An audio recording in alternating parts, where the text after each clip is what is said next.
Welcome to another Earth Science podcast. I'm your host, Mr. Buss, and today's podcast is going to focus on the concept and the idea that the Earth is very old. Just how old is the Earth, you ask? Here's a slide I actually stole from when I taught biology last year. It gives you a comparison. The universe is 13.7 billion years old. The Earth is 4.5 or 4.56 billion years old. Humans have been around the planet for about 200,000 years, and we've only been farming for about 10,000 of those years.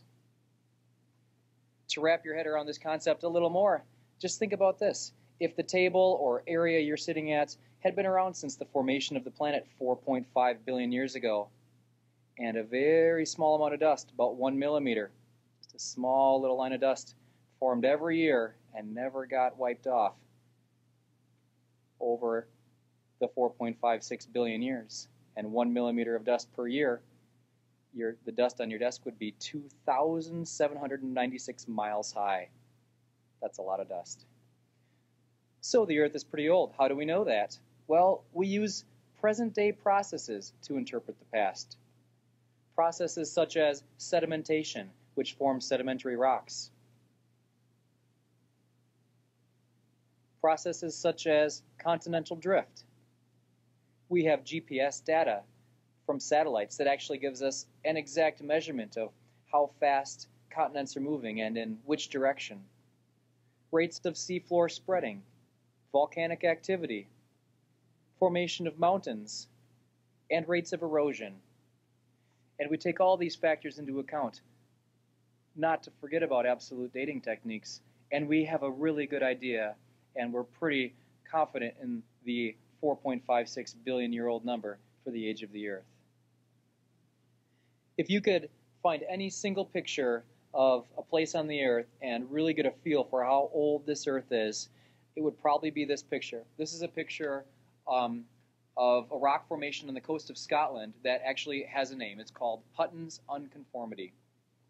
You might remember from earlier podcasts that we've already mentioned James Hutton's name as a person that recognized the principle of cross-cutting relationships in rocks.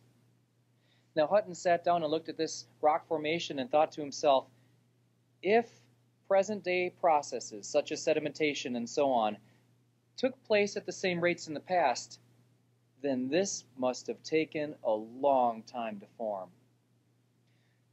The first thing he noticed is this. The original rock layers right here have been majorly tilted.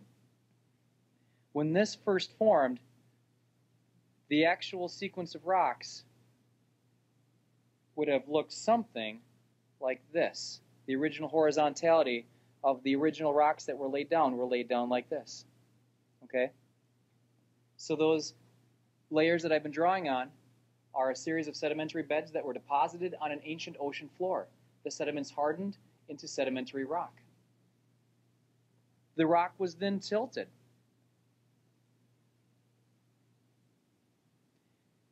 And then eroded at this surface. For erosion to happen, it must have been uplifted out of the ocean floor. But there's more rocks on top of it. So once again, a sea must have covered the rocks and formed new sedimentary layers, which hardened over time and became sedimentary rock. And the whole thing was tilted again. And once again uplifted out of the ocean floor to become eroded again at the modern surface. Perhaps someday, millions or billions of years from now, there'll be a new series of sedimentary layers on top of this. Who knows? The take-home message is that for this rock sequence to have formed, it had to have taken a long time. And so geologists love to look at rock sequences, they love to look at sedimentary layers, and one thing I'm going to talk about briefly is the feature of something called a key bed.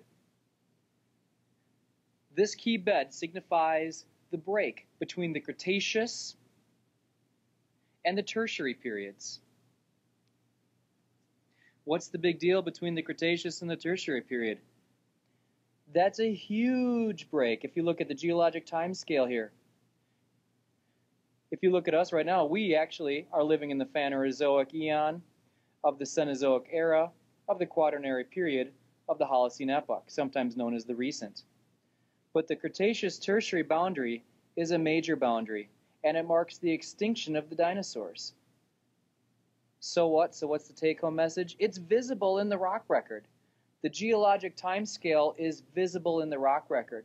These breaks between the Triassic, Jurassic, Cretaceous, Tertiary, Quaternary all mark major events in the geologic timescale. This layer right here happens to have a lot of iridium in it. Big deal. Well, iridium just happens to be an element that is rare on Earth, but is very common in asteroids, which leads us, a lot of evidence towards the extinction event that we are fairly certain happened with the dinosaurs, and that some type of impact event happened on the planet at that time. We're very sure of that, and we are pretty sure that it also led to the extinction of the dinosaurs. We find dinosaur bones in the Cretaceous below this key bed, but not in the Tertiary above this key bed. Well, sorry this podcast ran a little long, but this concludes the podcast for The Earth is Very Old, and we'll see you next time.